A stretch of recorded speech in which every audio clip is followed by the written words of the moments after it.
In a day and age of all things digital and online, does anybody still buy gaming magazines?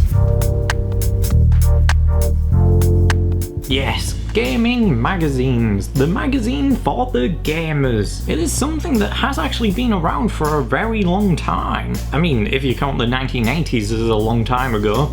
I mean, it was before my time, so... And it is something that somehow, for some reason, managed to stick around all these years. But yes, that's what I want to get into today. Video game magazines, and why I actually used to get them, and why people may still be interested in them today. The first video game magazine as we know them today was actually released in 1981 and in the UK, and was called Computer and Video Games. Yeah, it sounds generic, but it was the first of what is still around today. There will have been segments in other magazines and publications about video game news and everything, but this was the first time that video games got their own dedicated magazine. The first fun computer magazine. It pretty much has a similar format and layout to what we still see today. It also had its own competition in the very first issue. Win your own arcade game. And it's something that you can actually still check out. You just have to go to archive.org and search computer and video games and look for the first issue, and you can literally look through it. It's pretty cool. I mean, it is a bit too old for me to really recognize anything in it, but it's still pretty cool that you can still go back and have a look at what was the video game topics of the 1980s. And that's what I actually still like about these things, is that even though, yeah, they're not necessarily necessary anymore, but they are video game history cemented in time. Like, look at this X360 magazine, for example. Issue 55, world exclusive, Red Dead Redemption. Rockstar proves its genius as we go hands-on with a Western classic. With interviews and just things that generally give you details on the game that's coming out in a few months. And you get some pretty imagery as well. And alongside this issue, you also get first info on Medal of Honor, as in the 2010 reboot. The Modern Warfare begins. Ooh, basically inciting that it just looks like Modern Warfare, you know, which it did, to be fair. Aliens vs Predator, exclusive brand new info inside. Ooh, I can't wait to hear about the new Aliens vs Predator game. Whilst not necessarily being an avid reader myself, like literally I don't read books or anything, I know. Ever since I was a kid, I have tried to pick up the odd magazine of something every now and then, whether it be BBC's Top Gear, the TV drama Heroes, or Tomb Raider. I have found a weird appeal in picking up a magazine and just taking it around with me for the next few weeks and see what's going on around the world in terms of video games, as that's like the only thing I really care about. Well, and film, but you know. I don't know, there's always been something about physical copies, whether it be video games themselves in cases or video game news in magazines, that just feels special to me. I got all of these magazines from January 2010 all the way through to July of 2010, so that was like a solid 7 months straight. I did not miss out on an issue. And I also got Xbox 360 magazine, the UK's best-selling independent Xbox 360 magazine. So this wasn't even the official one, I actually did get a couple of the knockoff ones. Obviously, catching up on the latest news wasn't the thing that got me this collection of Xbox 360 magazines. No, it was the demo discs supplied with them. Because unlike today, where you can just go on the local PlayStation Store, Xbox 360 Marketplace, and just easily download any demo that you really want for free, there was a time before that. Even for me. Well, that's because we had dial-up connection. Even in 2010, there were people who were still hearing this annoying little tune before they could proceed to sort of load an internet page. Oh my god, I do not miss that. But I did have an Xbox 360, and I still wanted to try out some games that I otherwise probably wouldn't get the chance to. And that's something that the Xbox 360 official magazine filled in the gap for me with, because they came with demo discs, and these would have a decent amount of games games on as well. It's the way I got to play some of my favourite games of the generation that I would later go on to purchase, like Darwinia Plus, a little RTS game that I really want to make a comeback. With the Black Ops issue, we got a demo disc with Splinter Cell Conviction on it, which was the new big Splinter Cell game coming out in the first time in ages, but it went for a very different approach that I think a lot of people would have appreciated trying out on the demo before opting to actually purchase it. And in a sense, it also gives those who aren't fortunate enough to get the game when it first releases to at least play a little bit of it in a demo disc. And this is great. I mean, on this demo disc alone, you got 7 awesome games to play. You got 30 minutes of Just Cause 2 to explore, 90 minutes of Darksiders, a bit of MotoGP Final Fight, Mega Man 10, and Scrap Metal. Yeah, I mean, most of them probably sound a bit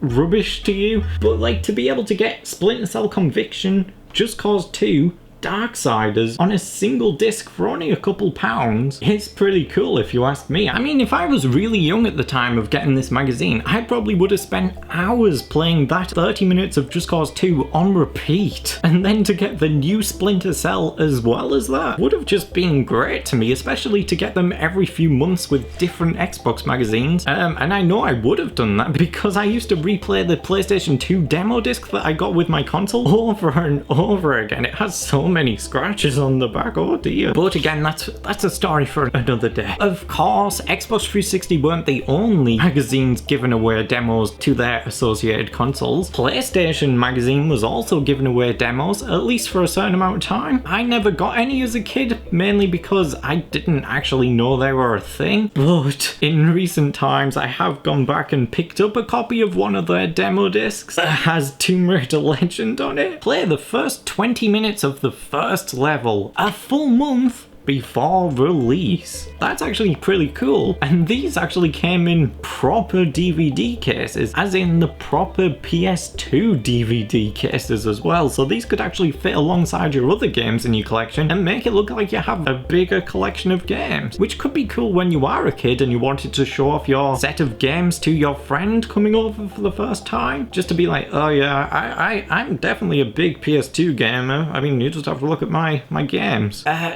Not too close of a look though. And on top of getting playable demos with these and the Xbox 360 ones, you would also get access to game trailers. The Splinter Cell Conviction disc also came with some Halo ODST videos, and I think it was a gameplay video of the upcoming Medal of Honor reboot as well. Oh, and as well as this, it also comes with some exclusive gamer picks. It's a bit sad because Xbox 360 Official Magazine actually stopped doing the demo discs in 2015. So if I didn't have internet still, I wouldn't be able to play new games at all without just blind buying everything. And I know a lot of people don't actually play demos of games. As a matter of fact, I don't actually play demos anymore myself either. But that's the thing. Demo discs opened up this window to a new library of short snippets of games that you otherwise wouldn't have tried. Like I said with me and Darwinia Plus, I would never have played that if it wasn't for that demo disc. But despite what I said, I always ended up buying magazines just because of the demo discs. Magazines actually did play a part in my childhood because they were my only source of video game news, and obviously at the same time I was going to school and I had friends that were playing video games and I enjoyed talking video games with them. So it's not like I was reading through the entire magazines or anything. It was always just select pages that I was actually interested in. For example, like Bad Company 2 or Red Dead Redemption, or more specifically, Call of Duty Black Ops. Yeah, this was coming off the hype of Modern Warfare 2, which was a big deal for me at school and my friends, because it was pretty much all we talked about for like a year or two straight. But unlike them, I didn't necessarily have the means to find out anything about it, and so the Xbox 360 magazines were pretty much the only way I could do that. And you get whole pages on games like this. Like, for example, there's a little section here on all the new features in the multiplayer, like the Dragon's Breath shotgun, a weapon in the game that seemed really exciting at first through the trailers and everything, and then something that everyone just kind of forgot about immediately because nobody really cared about it in the actual game. But yeah, you could learn about information like that to share with your friends. And sometimes these Xbox 360 magazines would go a step further and have a reversible cover. In this instance, it's for the Prince of Persia: The Sands of Time film. It's here to never let you forget that it happened. And looking at them nowadays, the covers alone are kind of like little insights into video game history of 2010. Like this, for example, is when the first Body Count came out. Or Fallout New Vegas was a new game back then, but now feels like it's ancient. Wow, it's actually been 10 years. Oh my god. Oh, the Medal of Honor reboot that basically tried to be like the new Modern Warfare Call of Duties. It actually says it's out to beat Call of Duty. Wow, so you can look back at stuff like this and be like, oh, okay then, okay. Just the covers alone give you a nice sense of just that whole year in general. But yes, looking back at my Xbox 360 magazines, I picked up with the January issue of 2010, which featured Aliens vs Predator, a bit of Kane and Lynch, a review and demo of the Bayonetta game, which was actually the way I first played Bayonetta. And the only way I played Bayonetta, because I realised it wasn't actually for me. I'm just not into that type of game. And thanks to Xbox 360 magazine, I was made aware of that early enough not to make a big purchase out of it. The February issue, which featured Medal of Honor information. The March issue, which featured a lot of Fallout New Vegas information, which I definitely would have enjoyed. I can't say it's what I'd have picked for you, but if that's your name, that's your name. Oh wow, okay. Talks about all the influences cinema has had on video games. So for example, you've got how Saving Private Ryan influenced some of the missions in Call of Duty, how the Bourne trilogy influenced some aspects of Splinter Cell, and then also goes on to talk about how movies have started to take influence from video games as well. Somehow says the Children of Men took influence from Call of Duty. Okay, I've never heard that comparison before. I got the April issue as well. May issue? Oh wow, okay. So in another way, it's also kind of cool to go back and look at all these games that you weren't interested in back then. I mean, I don't care about this game now either, but just looking at this, Tron Evolution, the video game for the PS3 and Xbox 360. I mean, when I looked through this magazine originally, I had no interest in Tron, because I don't think Tron Legacy had come out at that point, so I don't know, it's just cool. That's just cool to me. Yeah, I really like Tron Legacy, so. The June issue, which is the Call of Duty Black Ops and Splinter Cell Conviction issue that I talked about, it has a reversible cover to it, which has the Prince of Persia movie advertised. And I was actually a big fan of the Sands of Time video game. I remember specifically really looking forward to this movie, so I would have read through this. And then finally, the July issue of 2010, which contained some Assassin's Creed Brotherhood information, Deus Ex 3, first screens and details. So that was even before it got a title, I guess. I think I did get internet around this point, and I think I actually was getting into Xbox Live for the first time. So obviously after I got Xbox Live, I kind of stopped seeing the appeal in magazines, which is a bit of a shame, but I guess I didn't really need it, because obviously I would have had proper internet access at that point as well, so I could just have all this information for free online. I guess it didn't really make sense for me to beg my mum to buy me the Xbox 360 issue. Oh, it's a bit sad, because I would have liked to have gotten more, especially since 2010 and 2011 held a lot of really cool games that I would have enjoyed reading through again to see what the perspective was on the game before it came out. But that doesn't mean that I haven't bought any since. I have gone back and picked up some issues more recently, like for example this Red Dead Redemption 2 issue and the Shadow of the Tomb Raider issue. I like to keep them in their slips because I think it's pretty cool. Bit of shininess to it. But of course the only reason I actually did pick this up was because I wanted the freebies, which were the Tomb Raider poster. Double-sided poster. And you're gonna like this. Tomb Raider coasters. Classic Lara Croft coasters. How cool is that? I mean, you probably don't think it's that cool, but I do. And this issue came with a Shadow of the Tomb Raider music CD. The conceptual album, which is just basically a little soundtrack of the game. Did I need the whole magazine as well? No, but it's another form of entertainment for me. Just a pricey one, because this was £6. Oh my god, what? £6? Oh, I'm not. No. Wow, these were also £6. Okay, I don't know if they're quite worth that. I don't think they're worth it if you have internet, obviously.